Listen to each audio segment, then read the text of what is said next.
Hey everyone, welcome. Our story kicks off several miles north of the Great Wall, where we find William and his friend Pero Tovar fleeing from horseback bandits. To evade capture, they release some horses and hide in the night-shrouded desert, watching as their pursuers pass by without noticing them. Pero reminds William they're on a mission, to find and learn about gunpowder. As they discuss this, they realize that two of their men have gone missing, seemingly taken by something far more terrifying than a human.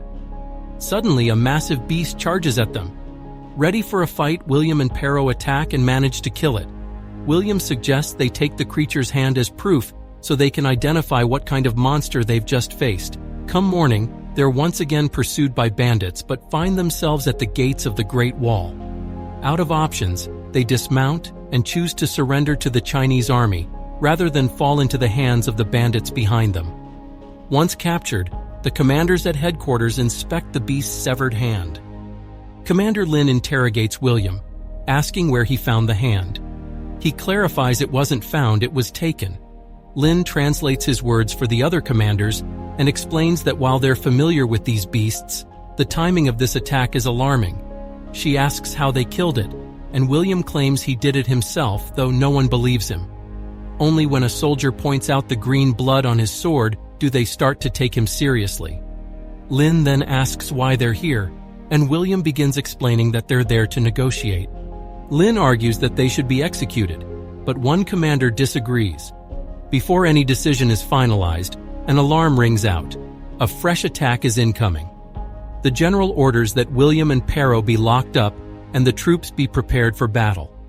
As they're escorted to the dungeon, William and Pero learn that the beasts are called Tao Tei, creatures that come from a meteor and attack every 60 years. When they reach the wall, they witness a vast army and an incredible array of weapons, all waiting for the monsters. Soldiers take their positions as the Tao Tei approach. Fireballs are launched, archers rain arrows down, and though many creatures fall, thousands still remain. The blue-clad soldiers spring into action, diving down to strike the monsters and retreating back up if they survive.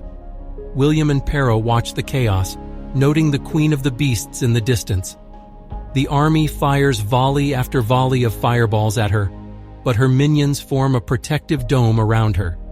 She signals the creatures and they start climbing the wall. The general calls for close combat.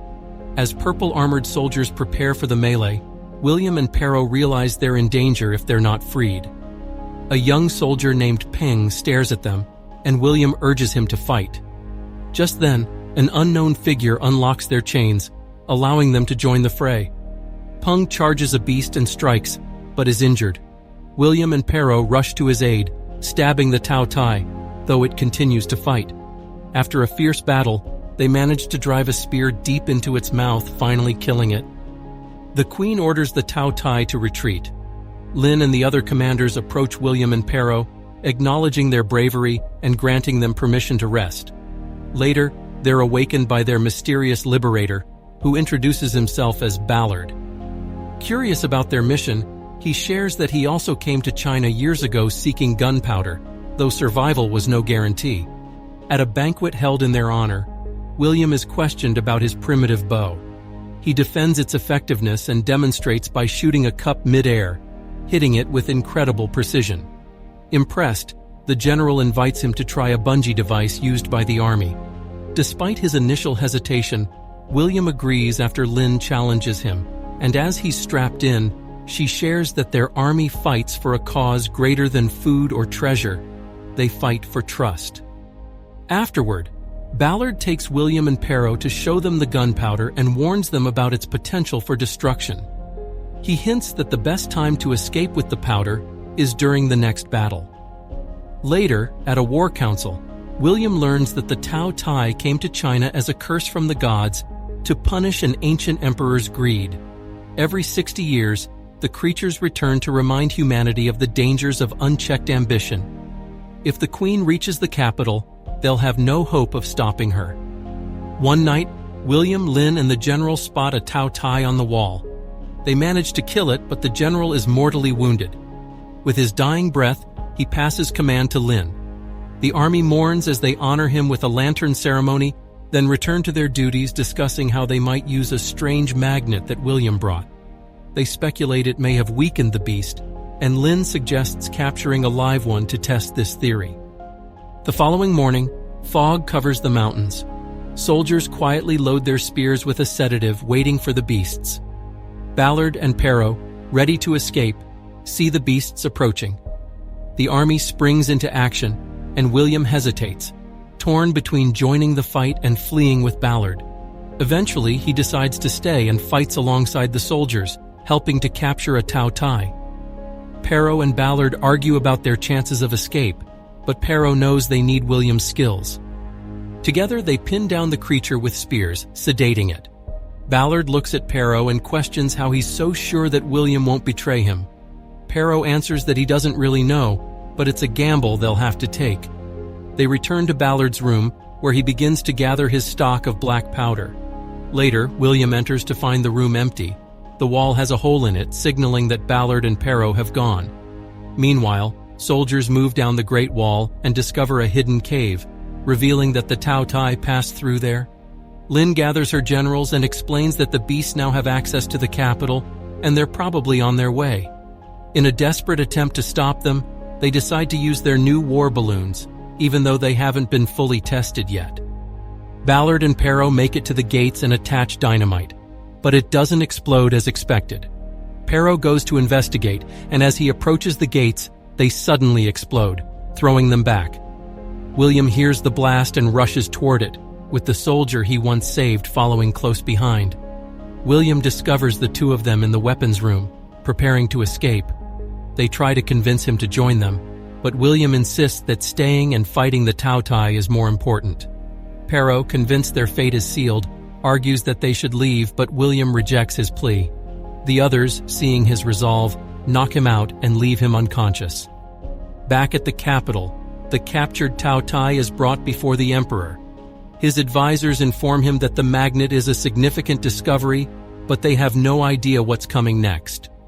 William is brought before the generals, shackled, and attempts to explain, but Lin won't listen. She tells him that if she weren't a general, she'd kill him right there. Pang, however, steps in and defends William, insisting he's telling the truth. Lin orders William imprisoned and sends her forces after the two fugitives. Ballard betrays Pero, taking the horses and heading for the wall, leaving Pero behind. The war balloons take off into the sky, but some of them fail completely. In a turn of fate, Lin intervenes, and William is released, only to be told that the plan has failed. The Tao Tei are already heading for the capital. Lin, realizing the gravity of the situation, tells him that he must be freed. The only hope now lies in killing the queen. William, determined to act, climbs into a balloon with his friend to pursue her. Meanwhile, Ballard is captured by bandits and bound up. They discover his stash of black powder, and one of them drops it into the fire, causing a huge explosion. The soldiers arrive at the capital, where they're met by a swarm of Tao Tei. Lin goes on the offensive, attacking the creatures, but is quickly overwhelmed. Just in time, William arrives in the balloon, rescuing her. They soar above the city, with the beasts attempting to attack them. Wang, a strategist, hands Lin a grenade, which she hurls at an approaching Tao Tei, causing it to explode. She asks Wang why he's here, especially since she didn't release him, but there's no time for a long conversation. They've spotted the queen and things are about to get much worse. They land and are greeted by the emperor's guards, who take them to see him. The emperor tells them that it's too late, but they believe that killing the queen may still end the threat. The plan is to send the captured Tao Tei to the queen, hoping that when it gets close, they can detonate it and kill her. They begin their journey through the underground canals to get closer to her lair. As they progress, they're attacked, but they manage to save their comrades, though not without some injuries. William checks on his wounded friend, who assures him he'll survive. They continue deeper into the corridors, intending to return for their friend once the path is clear. However, the young soldier, realizing the danger they face, sacrifices himself to allow them to continue. He detonates an explosive, clearing the way but sealing his own fate. With heavy hearts, William and Lin prepare the captured beast and carefully open the doors leading into the queen's domain. They grab the magnet, and slowly, they retreat. But as the beast begins to stir, it seems ready to attack. However, the magnet repels it, forcing the beast to back off. The creature retreats to its lair, where it will meet its queen. William and Lin head to the top of a nearby tower to get a better shot, while Wang remains at the door with the magnet. They fire, but their shot is deflected by the queen's protective barrier. They climb higher, but it's too late. The queen has already noticed them. The queen orders her creatures to attack the tower. Wang, desperate to help, throws the magnet to Lin, but he's killed in the process. William takes one more shot, but it's deflected, and the queen becomes even angrier. With their options running out, William has just one last shot of black powder. As the two are about to be overrun, they leap from the tower, narrowly escaping the creatures. William throws the magnet into the air, and Lin takes the final shot. The queen swallows the explosive powder in a desperate attempt to stop the destruction, but it's too late. She explodes, and the rest of the Tao Tei fall like zombies, devoid of the queen's leadership. Sometime later, back at the Great Wall, William finds Pero shackled and jokes with him briefly. William then reveals that he had been given the choice between taking the black powder or taking his friend home. He chooses to free Pero, who is stunned by the decision. As they leave the wall, the two former bandits are escorted out. William looks back one last time, and Lin watches him leave. Pero asks if William wants to go back, but William responds that while he's willing, he doesn't trust that his friend will make it back home.